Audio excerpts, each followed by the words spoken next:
Hello and welcome to Loving Me, Myself, and Life with me, Jody Misiak. It's a new month, which means it's a new mini-series. This month, we're diving into a theme that can transform everything, and I mean everything. What am I talking about? Self-awakening.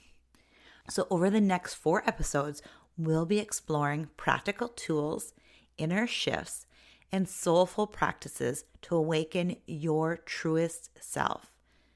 Today's episode is the foundation, awakening to presence, learning to come home into the present moment. If you're listening, you're already on the path. So let's begin. Awakening often sounds mystical, but at its heart, it's simple. Living awake to this moment. When we're present, we notice life's details, our choices, and our inner weather. Without presence, we get swept into autopilot, reacting out of old patterns, missing connection, or living in past regrets, or future anxieties. Before I was really on my self-love journey, I actually had this whole thing too. I would react, and I still react, so I'm human here. It is a journey. But the more I focus on the present moment and being really aware and self-awakened, I am more aware of my emotions. So yes, I still get frustrated. Yes, I get sad and things, but I'm more aware of them and when they're happening, and then I can understand why they're happening. I actually really wanted to talk about this subject because it was one of the first books I read to get me on my self-love journey. It really woke me up. What book am I talking about? Discover Your Destiny, with the monk who sold his Ferrari, The 7 Stages of Self-Awakening, and it's by Robin Sharma. If you're a subscriber to this podcast, you will get this as a bonus episode where I talk all about this book because this book was super life-changing. Now, if you're not, that's okay too. We're going to talk a lot about self-awakening. I just wanted to share that this book was the thing that really launched me onto my self-love journey before I even knew what the heck I was on.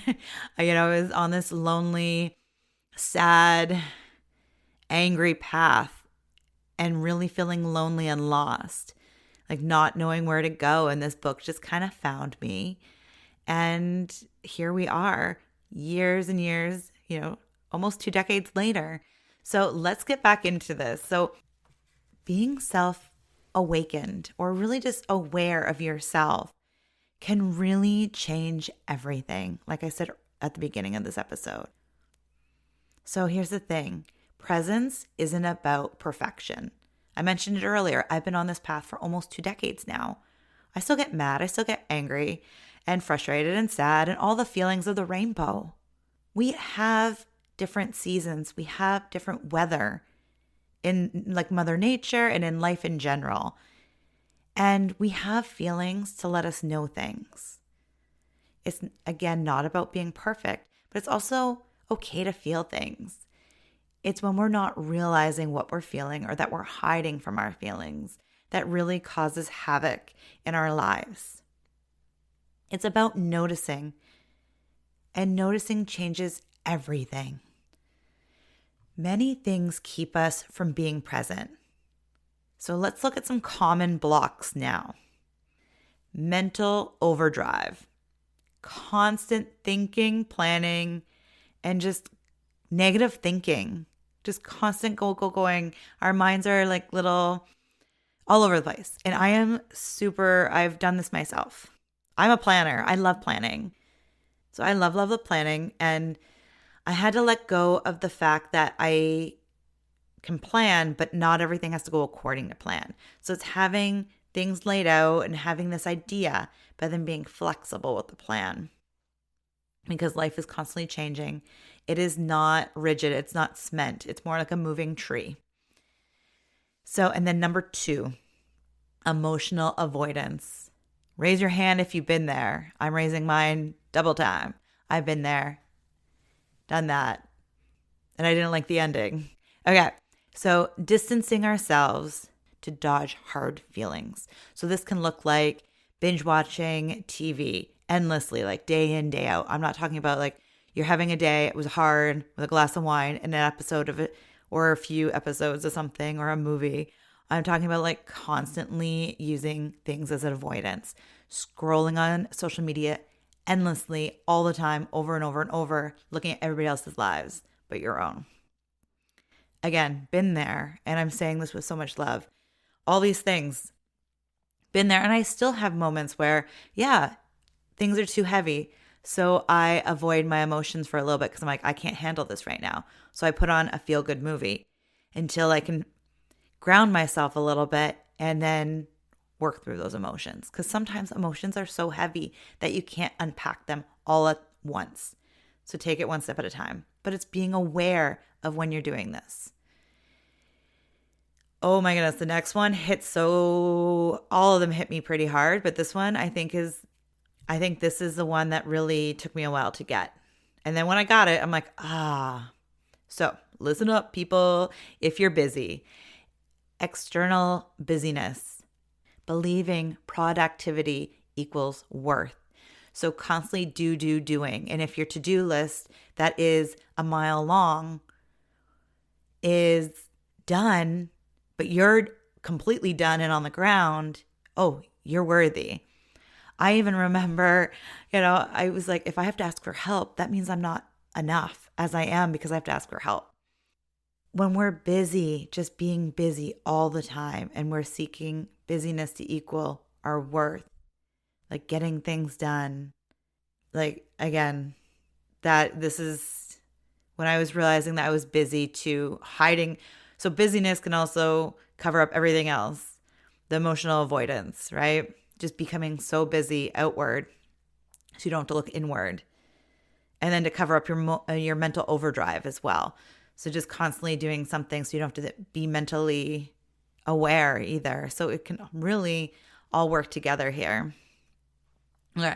So what do you do if you notice this? What can we do to get through these blocks? Because like I said, I've been there myself as well. Okay. For each block, so for each area in your life, name it, give it a short example, and offer a simple reframe or micro practice. So for example, for mental overdrive, label thoughts as thinking and breath. For emotional avoidance, allow 30 seconds of naming the feeling. I am angry. And then you can even say why you're angry, or just keep saying why you're like angry, frustrated, and name it for 30 seconds. Then just be there with it and hopefully let it go. For busyness, honor a 2-minute pause between tasks. Heck man, celebrate. Get a glass of water, go to the washroom, something to celebrate the fact that you've accomplished little things and take breaks in between. I hope this has helped you reframe these blocks. And it really just shines light. It's not about fixing or changing. It's becoming aware and awakening yourself to these blocks. Okay, so that is how you really become aware and awaken yourself to these blocks. It's throughout your day, just notice when you're becoming busy or when you are mentally overloaded or emotional avoidance. Just call it out. And it's just be slowly learning those things. But here are some more bite-sized practices you can use anytime to return to presence. So I'm going to go over 3 right now. So you might want to grab a pen and paper. Because we're going to go through 3 really short, awesome things you can do right now. So the first one is called the triple grounding. So 3-3-3 grounding. So this literally takes a minute, by the way. So you begin with looking at 3 things you can see. Just look around you. What are 3 things you can see? And then listen for 3 sounds. And then next, move to 3 parts of your body. So you use this when you're feeling scattered. When you're just feeling overwhelmed, or you're all over the place. You feel like there's a million things to do in your day. Slow it down and bring yourself back to the moment. It's grounding yourself in this moment with 3 things.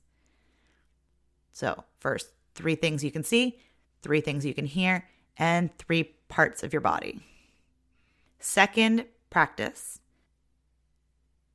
is a breath anchor. And this takes about 2 to 3 minutes.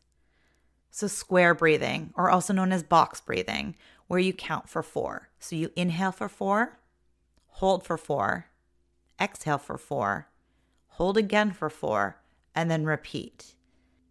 So you can use this when you're feeling triggered, or you're kind of getting stressed or overwhelmed about something, or you're about to have an important conversation. It's really just helping you ground to yourself, your breath, and in this moment again. Really, all these practices help you bring it back to presence. But when we use our breath, we can really quiet our nervous system as well. So if you're feeling nervous or anxious, that one's a really good one to use, the breath anchor. And the third, but not least, is a really cool one that I learned just recently myself. So this one's really cool. I think so anyways. So stop. That's all it is, okay? It's stop. So I got a song in my head when I'm thinking of this. Okay. It's a mini mindful check. And this one takes about 2 to 3 minutes as well. So the S stands for stop what you're doing. T, take a breath. O, observe what's happening. Your body, your thoughts, your feelings. Just observe, no judgment here. There's no J in this conversation or in this word, right, of stop. It's observe. And P, proceed with awareness. So this could work in almost any area of your life. And oh my goodness, it can. So yeah, sorry, Alex. Okay, let me go back. So this can work in pretty much any area of your life during any stressful moment. So you get an email and all you want to do is write back and respond really angrily or frustratedly, like something just doesn't feel good. Or a parenting moment when things are going crazy, or you just feel like you're going to flip out. And heck, man, even mama bear mode where you want to protect your kid. And like, obviously, if they're in complete danger where they're about to get near a car or something, obviously react first, don't stop. But for moments like I had in September where it's like, oh my goodness, the world felt cray-cray, this would have been a helpful tool to have. The stop practice. Stop what you're doing. Take a breath. Observe what's happening. And then proceed with awareness. I hope these mini practices help. And it really is just about getting back into the present moment. So one more thing we're going to do here, and I'm really excited to do, is I'm going to do a guided practice with you, a 3-minute presence meditation right here, right now on this podcast. So if you're driving or you're doing something that you can't do this right now, just pause it or come back to this part later to listen to again. And, let's get present.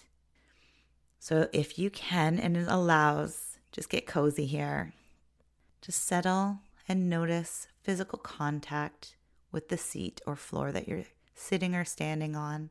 Breathe naturally, bringing your attention to your breath.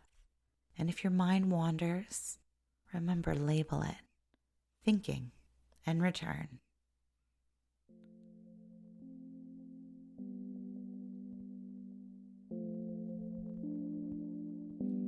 Expand your awareness to the sounds around you, allowing your body to rest where it is.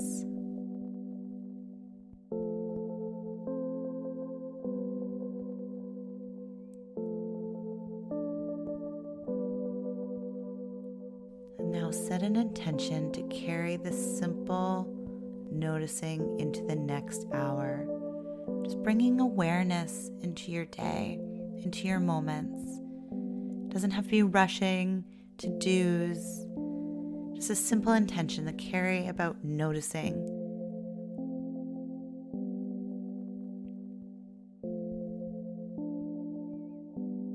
Okay, let's bring it back to the conversation now. Hopefully you feel a little bit better and connected to the present moment. Presence is the doorway to awakening.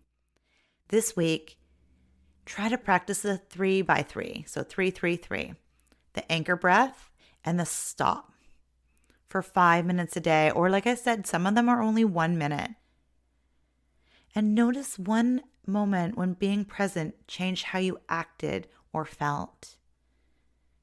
I'd love to hear your experiences with this over in the BU community room. So if you're not part of this community, it is absolutely free. It's an online group on my website. So check it out at jodymisiak.com. I'd love to read your stories and hear about how you finding your presence has helped you throughout your day. I will try to read all the stories and respond as much as I can. And if you find this episode helpful, please subscribe and share it with others. The next episode will explore the second pillar, awakening to your inner story. We all got them. So it's recognizing the narratives that shape you. Thank you so much for listening. I am so grateful for you, and thank you for showing up for yourself today. And remember, be gentle with yourself and awaken your awesomeness within. Take care and have a beautiful, beautiful day. Bye for now.